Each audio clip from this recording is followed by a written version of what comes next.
Hello everyone, this is Erik, the Asian movie enthusiast, and this is my review of Alice in Borderland, a Japanese television series from 2020 that could be classified as a thriller.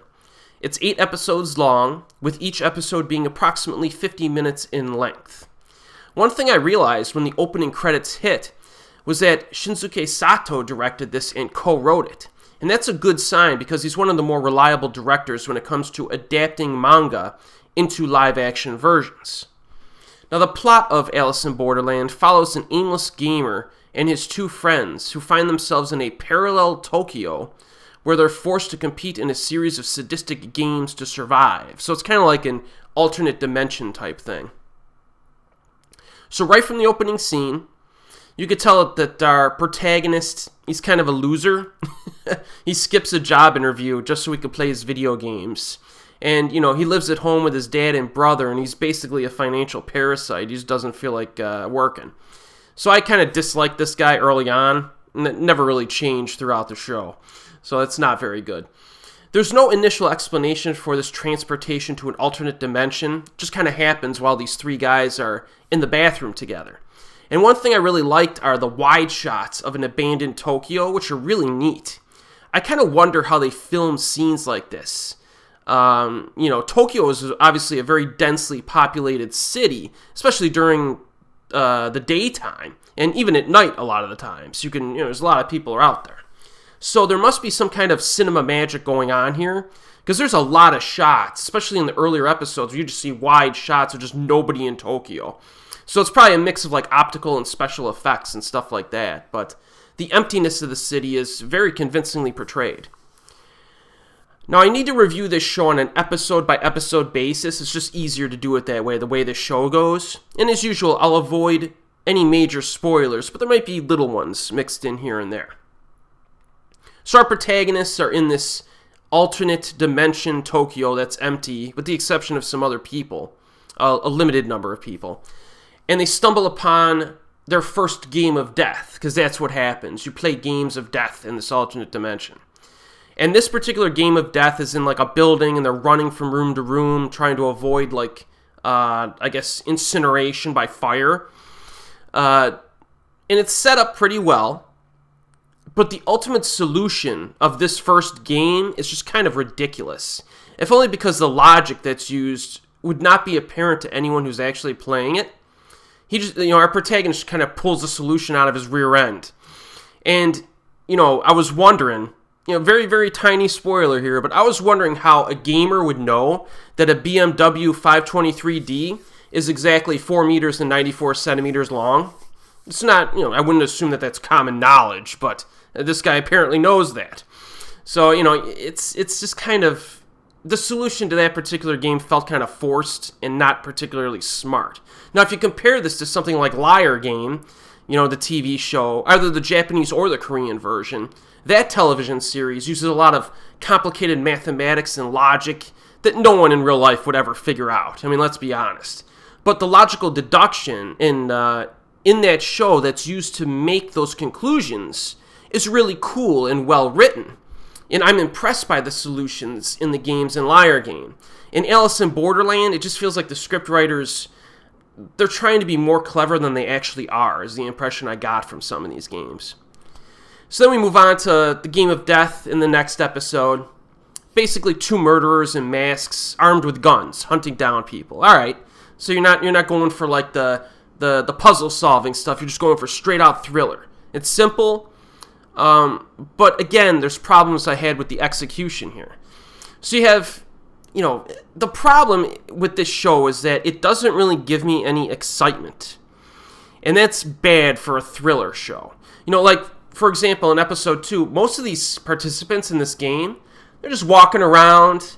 They're all calm, cool, and collected given the situation. They show up to the game. They're just like, looking at their phones and like chilling out.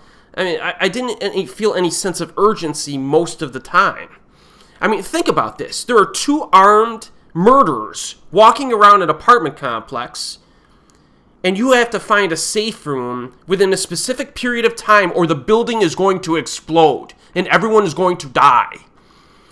And at one point, there's 5 minutes left until this explosion goes off, and everyone's just like strolling around, just talking out in open spaces, out in the hallway. Like, I don't know, guys, what do you think we should do? It just felt like it was just badly constructed and executed for a thriller sequence where there's 5 minutes left until everyone dies. You know what I mean? And at that point, as a viewer, I started to get really frustrated with this show. I'm like, guys, in 5 minutes you're going to blow up. Let's go. Come on. Let's start moving here. It really lethargic execution. And then they set this game in an apartment complex, and it's like a terrible location for this particular game. All you have are stairwells and long corridors. So like it kind of limits the scriptwriters and what they could do with it. You do get a few decent climbing tricks and a few scuffles with the murderers that were pretty good, but again, it's just a lack of suspense in how they constructed these scenes. And, another problem, and you're going to see a theme to this review. Another problem with this episode is that they keep cutting away from this situation, this life or death situation that they're in. They cut away to these two other characters hooking up in a hotel room. And there's like, I swear it was like an 8-minute sequence where they're just hooking up in this hotel room.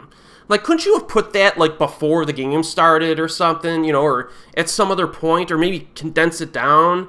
I mean, I don't know. It really annoyed me that we're cutting away to these two people that aren't playing this particular game, and they're just doing their thing, you know what I mean? So I did not like that.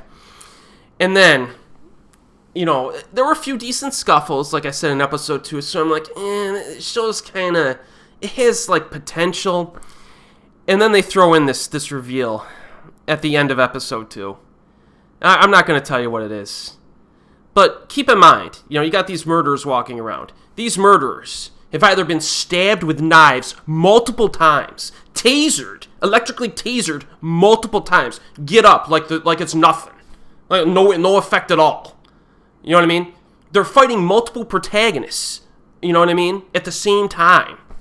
And all these facts flooded back into my mind when the final reveal was given to us at the end of episode 2, and I just shook my head at the shameless stupidity of the writing of the show. At the end of episode 2, I was so frustrated. I'm like, take this script, take it out to the back of the barn and put it out of its misery, because this script writing is garbage. It's just terrible. So the Alice in Wonderland, first 2 episodes, it's lacking in the actual execution of its thriller elements, and the script is just total garbage. So it's not a good combination. So I had to, stop, because I was getting all pissed off at this show, the first 2 episodes. So I stopped for a day and then returned to it. So we have episode 3. Real basic hide-and-seek type stuff, with a little bit of a twist to it. Again, it's not exciting to watch. You know what I mean? I mean, for, a scene involving chases and scuffles, it's so basic in its execution, it's not exciting at all. For example, when I try to think of a specific maneuver, or a strategy, or a tactic that is interesting in this show, nothing comes to mind. It's like the scriptwriters put a little bit of thought into setting up each game, and then just stopped thinking completely when thinking about how these games should actually play out. That's how the script feels in this show. And half the fun in a premise like this is to say to yourself, what would I do in this situation? A good example would be Battle Royale, the movie. It's like, if I was in this situation, if I had this weapon or this thing, or, what would I do? Would I avoid would I go out and be aggressive day one, or would I stay back? Would I team up with people? What would my strategy be in Battle Royale? That's half the fun of that movie. Or Liar Game. They set up the game, the puzzle, and even though almost no one's going to figure it out, it's fun to kind of think, okay, what's the twist going to be here? How can you possibly, this seems to be a game of chance, but how could it be, controlled as a known factor? How could you know what the solution is going to be if it's a game of chance? You know what I mean? That was just fascinating just to think about it. In Alice in Borderland, most of the games are structured in such a way that strategy doesn't even matter.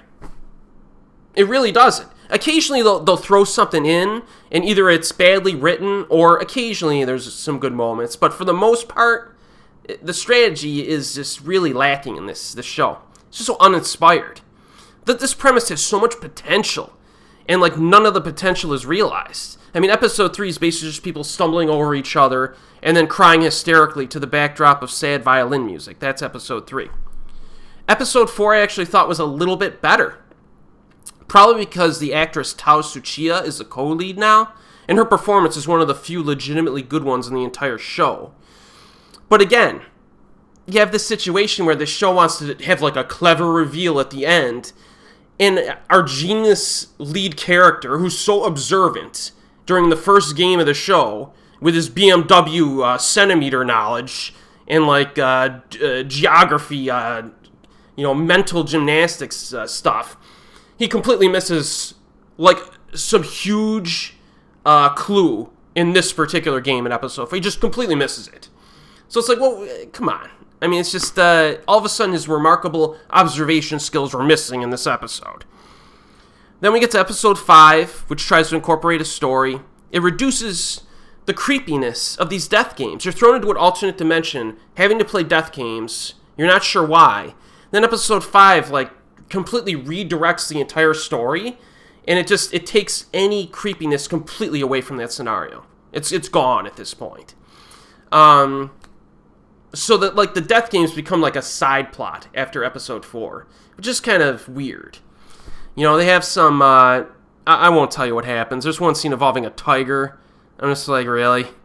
But we do get a death game in episode 5 that's actually well written. I couldn't believe it. It involves a light bulb in a closed door, and very simplistic. But hey, somebody actually put some thought into how that one played out, and I liked that particular death game. By far, the best of the entire show. So, okay, that's good. But, it's episode 5, dodgy story transitions, but it had a good death game. Episode 6, mostly drama, kind of mediocre. One newer character seems significant, but that character is eliminated off screen. So it's like, wow, thanks for setting that up and giving me nothing with that. So that's, mostly a dull episode 6. And then episode 7 is where the crescendo of the finale starts up. You have more action and violence in this one.